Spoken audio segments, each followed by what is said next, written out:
பரீட்சை எழுதுறீங்களா? Video on பண்ணிக்கொள்ளுங்க.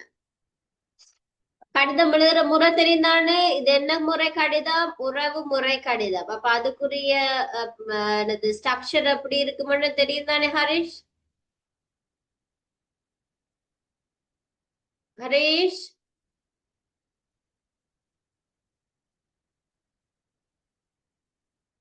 ஹரிஷ் இருக்கிறீங்களா? இருக்கிறேன் மிஸ். ரைட். வீடியோ ஆன் பண்ணிக்கொள்ளுங்க. ரைட். எப்படி ஸ்ட்ரக்சர் தெரியும் தானே? எங்க லெட்டருக்குரிய எழுத்து போடணும். விலாசம் எழுதணும், விழிப்பு எழுதணும், உடல் எழுதணும், முடிப்பு, உங்களோட சிக்னேச்சர் இருக்கணும். சரியா? அப்ப அந்த மாதிரியே எழுத வேணும். ரைட், எழுதுங்க பாப்போம். அப்படி எழுதுறீங்கன்னு பாப்போம்.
ஹரி சொல்லிடுறீங்களா?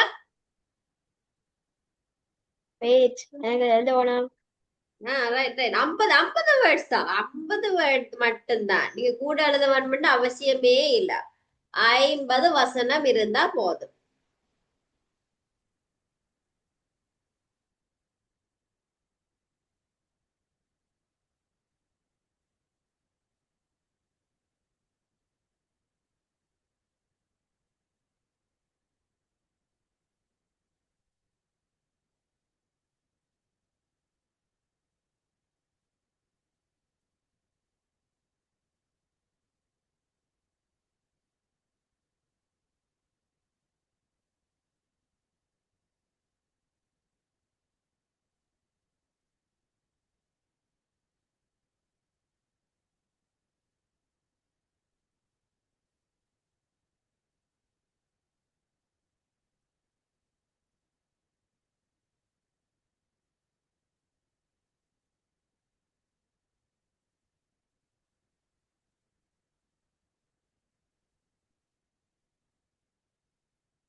ஹரிஷ் வாசிச்சு காட்டுங்க பாப்போம், என்ன எழுதி இருக்கிறீங்கன்னு பாப்போம்.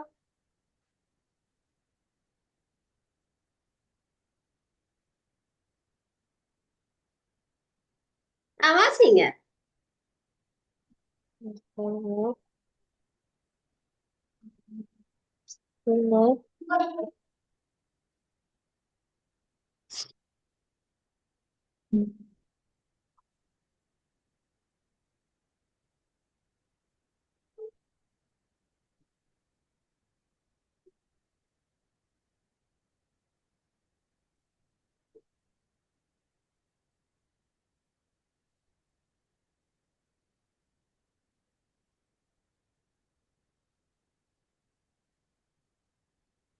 அன்புள்ள வெட்டியாட், நான் நலமாக உள்ளேன். தாங்களும் நலமாக வெயிட் வெயிட் உள்ளதாக வெயிட் வெயிட் வெயிட். முதல்ல உங்களோட அட்ரஸ்ல இருந்து மிஸ்ஸுக்கு வாசி காட்டணும். இப்ப மிஸ் தெரியாதானே நீங்க எப்படி எழுதிருக்கீங்கன்னு. உங்களோட அட்ரஸ் என்ன மாதிரி எழுதி இருக்கிறீங்களோ அப்படியே வாசிக்க வேணும். நித்யாட் சுரேஷ், இலக்க இளவட இளவட்ட கொழும்பு 6 ஜூன் ஏப்ரல் 26, 2025. அன்புள்ள வெட்டியாட், நான் நலமாக உள்ளேன். தாங்களும் நலமாக உள்ளதாக நம்புகிறேன். நான் நல பாடசாலைகளில் நன்றாக படிக்கின்றேன். சென்ற வாரம் என்னுடைய பாடசாலையில் விளையாட்டு போட்டி நடந்தது. அதற்காக ஹரிஷ் நான் ஹரிஷ் உடல் ஹரிஷ் கொஞ்சம் ஆறுதலா வாசிங்க. மிஸ்ஸுக்கு புலங்கல நீங்க வாசிக்கிறது. கொஞ்சம் ஸ்லோவா வாசிங்க. அன்புள்ள நான் நலம் நலம் வாசிங்க. அன்புள்ள வெட்டியாட், நான் ம், நலமாக உள்ளேன். ம். தாங்களும் நலமாக நம்புகிறேன். ஓகே. நான் சாலையில் நன்றாக படிக்கிறேன். சென்ற வாரம் என்னுடைய பாடசாலையில் விளையாட்டு போட்டி நடந்தது. ஓகே. அதற்காக நான் உடற்பயிற்சிகள் செய்தேன். ஓகே. விளையாட்டு போட்டி நான் 3 விளையாட்டுகளில் பங்கேற்றேன். ஓகே. ஓட்ட போட்டியில் நான் வெற்றி பெற்றேன். ஓகே. இந்த இல்லம் வள்ளுவர் ஆகும். ஓகே. ஒரு மொத்த இல்ல விளையாட்டுகளில் வள்ளுவர் இல்லம் 2ஆம் இடம் பெற்றது. ஓகே. உங்களது பாடசாலைகளில் விளையாட்டு போட்டி நடைபெற்றதா? அதை ம். பற்றி தெரியப்படுத்தவும். ஓகே. அன்புடைய ஹரிஷ். இதுல என்ன கேட்டிருக்கு உங்களுக்கு கேள்வி? பாடசாலையில் நடைபெறவுள்ள வருடாந்த பரிசளிப்பு விழாவுக்கு அவங்கள இன்வைட் பண்ணட்டாம். அதுக்கு எப்படி எழுதுறது? அதுக்கு இப்படி எழுதுறது. அப்ப நீங்க சொன்ன மாதிரி கடந்த வாரங்கள்ல எங்கட இல்லமை வல்லுநர் போட்டி இடம்பெற்றது. அதுல நான் எத்தனை நீங்க என்னென்ன போட்டியில பங்கு பெற்றினீங்க சொல்லுங்க. வள்ளுவர்லாம் ஓகே, என்னென்ன போட்டிகள்ல பங்கு பெற்றினீங்க? ஓட்ட போட்டியில பங்கு பெற்றினீங்களா இல்லாட்டி என்ன போட்டியில பங்கு பெற்றினீங்க? ஓட்ட போட்டியில் ஓட்ட போட்டியில எத்தனை இடம்? 1ஆம் இடம். முதலாம் இடம். அப்ப நீங்க எழுதலாம், நான் 100 மீட்டரா 200 மீட்டரா? 100 மீட்டர். 100 மீட்டர் ஓட்ட போட்டியில் முதலாம் இடம் பெற்றேன். வருகிற வாரம், எப்ப வருகிற வாரம் 28ஆம் திகதி திங்கட்கிழமை 2025ஆம் ஆண்டு எமது பாடசாலையில் பரிசளிப்பு விழா இடம்பெற இருக்கின்றது. எனவே நீ எனது பரிசளிப்பு விழாவினை கண்டு களிக்க வருமாறு அன்புடன் அழைக்கின்றேன். இந்த மாதிரி தான் நீங்க எழுத வேணும். சரியா? அப்ப மிஸ்ஸுக்கு இதை எழுதி காட்டுவீங்களா? எழுதி போட்டு கிராண்ட்மாட்ட சொல்லி மிஸ்ஸுக்கு ஒருக்கா அனுப்பி விடுவீங்களா இந்த கடிதத்தை? இப்ப திருப்பி ஹரிஷ் இங்க வாங்கல. ஹரிஷ், இப்ப மிஸ் சொல்லி தந்த மாதிரி இப்ப எழுத வேணும் நீங்க. ஓகே, கேள்வி நீங்க பிள்ளையாத்தான் எழுதிட்டீங்க. என்ன ஆன்சர் வந்து பிள்ளையா எழுதிட்டீங்க. இப்ப நீங்க எப்படி திருப்பி எழுத வேணும்? மாத்தி எப்படி எழுத வேணும்? பரிசளிப்பு விழாவுக்கு வர சொல்லி, வருகிற வாரம் பரிசளிப்பு விழா நடைபெற இருக்குது. நான் இந்த போட்டியில முதலாம் இடம் பெற்ற நான், அதனால வருகிற கிழமை பரிசளிப்பு விழா இடம்பெற இருக்கு. அதுக்கு நீங்க வாங்க அப்படின்னு சொல்லித்தான் நீங்க கடிதம் எழுத வேணும். சரியா? அப்ப நீங்க இப்ப எழுதிட்டு மிஸ்ஸுக்கு இப்ப அனுப்பி விடுங்க. சரியா? Okay, right, okay. அப்ப நாங்க மீதி அடுத்த வீக் நாங்க இன்னொரு பேப்பர், இன்னும் 2 பேப்பர் செய்வோம். சரியா? இன்னும் 2 பேப்பர் செய்து பார்ப்போம். மற்ற பேப்பரையும் நாங்க அடுத்த கிளாஸ்ல செய்து கொள்ளுவோம். ஹரேஷ், இப்ப எனக்கு இந்த கடிதத்திற்கு எழுதி அனுப்பி விடுங்க. வா. Okay, okay, thank you, bye, God bless you, bye bye.